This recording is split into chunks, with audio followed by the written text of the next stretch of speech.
குமரி நேயர்களுக்கு வணக்கம். என் பேர் அருண். நான் சுசீந்திரத்துலேருந்து வாரேன். கோட்டார் பஜாரில் கடை வச்சுருக்கேன். நம்மகிட்ட இளநீ சர்பத்து, நுங்கு சர்பத்து, சாதா சர்பத்து, போஞ்சி, ஆப்பிள் ஜூஸு, ஆரஞ்சு ஜூஸு, மாதுளை ஜூஸு, பைனாப்பிள் ஜூஸு எல்லாமே ஃப்ரெஷ்ஷாக அடிச்சு கொடுக்கும். இந்த வெயில் டைமில் இதெல்லாம் குடித்தா உடம்புக்கு நல்லது. நம்ம எல்லா ஐட்டமுமே ஃப்ரெஷ்ஷாட்டு அடிச்சு கொடுப்போம். நுங்குலாம் வெளியூர்லேருந்து வாங்கிட்டு வரோம். இளநீலாம் நம்ம சொந்த தோப்பில் உள்ளது. எல்லாமே ஃப்ரெஷ்ஷாக இருக்கும். ரேட்லாம் கம்மி தான். சாதா இளநீ வந்து 50 ரூபாய்க்கும், சோப்பு இளநீ 60 ரூபாய்க்கும் கொடுக்கும். மாதுளை ஜூஸ் இருக்குது, ஆரஞ்சு ஜூஸ் இருக்குது, பழ வகை எல்லா பழ வகையும் உண்டு. எல்லாமே ஃப்ரெஷ்ஷாட்டு தோப்பில் உள்ளது தான். எதுவுமே வெளியே இருந்து வாங்கி விற்பது கிடையாது. எல்லாமே நம்ம நேச்சர் பொருள் தான்.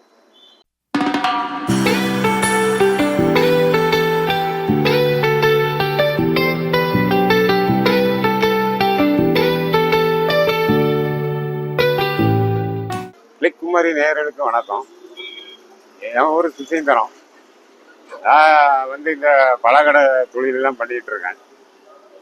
இதில் நல்ல லாபம் கிடைக்கும். சீசன் டைமில் நல்ல வியாபாரம் நடக்கும். மற்றபடி சீசன் கம்மியானால் கொஞ்சம் கம்மியாக இருக்கும். தொழிலை பற்றி ஒன்றும் ப்ராப்ளம் இல்லை. அதுக்கு தகுந்த மாதிரி வருமானங்கள் வரும். அது பழங்களை பொறுத்து இருக்கு. எல்லா இடத்துல பழங்கள் நல்லா கம்மியாகும். அப்போ நல்ல லாபம் இருக்கும். எல்லா இடத்துல கூடுதலாக இருக்கும்போது கொஞ்சம் கம்மியாக கிடைக்கும். நம்ம அதிகமாக விற்க முடியாது. ஓகேங்களா? அதிகமாக விற்க முடியாது. ரொம்ப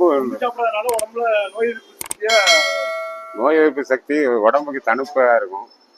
ஆமாம், கோடை காலத்தில் எல்லாரும் விரும்பி சாப்பிடுவாங்க. தர்பூசணி அது வந்து உடம்புக்கு நல்லது. எல்லா நோய்களுக்கும் தர்பூசணி கொஞ்சம் உகந்தது தான். சர்க்கரை நோயாளியும் கொஞ்சம் பார்த்து சாப்பிடணும் தர்பூசணி. வேற ஒன்று ஆரஞ்சு எல்லாமே உடம்புக்கு நல்லது தான். எல்லாமே வைட்டமின் டி, சி எல்லா தொழிலும் எனக்கு பண்ணது தான் ஆசை. ஆமாம், ஒவ்வொரு தொழிலாக நானும் பண்ணிகிட்டே தான் இருக்கேன். ஆனால் எல்லாத்துலேயும் கொஞ்சம் கொஞ்சம் லாபம் தான் வருது. அதிகமாக வராது. எல்லாருக்கும் வேலை கொடுக்கலாம். ஒரு 4 பேருக்கு வேலை கொடுக்கலாம் சார். அதனால் இந்த தொழில்களை நானும் நிப்பாட்டாமல் பண்ணிக்கிட்டு இருக்கேன்.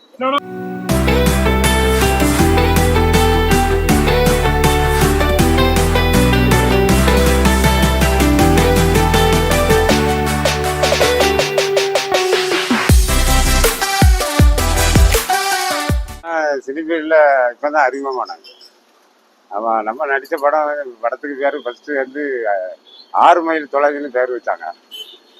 அப்புறம் முனியம்மான்னு வச்சாங்க. அதுக்கப்புறம் இப்போ ரஞ்சனான்னு 3வது தடவை மாற்றி அந்த படம் முடிவடை போகுது. ஆமாம், ஷூட்டிங் சார் வந்து கணபதி, சுசீந்திரம், காக்கமூர். ஆமாம், பழனி ஆப்பிள்ள பிக்சர்ஸ்ன்னு வரும். ஆமாம், டைரக்டரு அவரு பேர் ஏதோ ரவிச்சந்திரன் ஏதோ வரும். பேய் படங்களாக எடுப்பார். இப்போ கூட ஒரு தில் இருந்தால் உள்ளேவான ஒரு படம் வெளியே வந்துச்சு, அவருடைய டைரக்டரோட படம். ஓகேங்களா? இந்த படம் வந்தோன்னா நல்ல திகழாக இருக்கும். ஆமாம், திகழ் படம் நல்லா இருக்கும். ஆமாம், அப்போ கன்னியாகுமரியை பற்றி இவங்களுக்கு சொல்ல போனேன்னா எல்லாம் படித்த மக்கள் கன்னியாகுமரியில் ஜாஸ்தியாக இருக்காங்க. ஆமாம், பாசக்காரங்க, நல்லா அன்பாக பழகுவாங்க. இன்னொன்று நம்ம சுற்றுலாத்தலங்கள் நிறைய இருக்கக்கூடிய இடம் ஒன்று கன்னியாகுமரி. ஆமாம், வேறு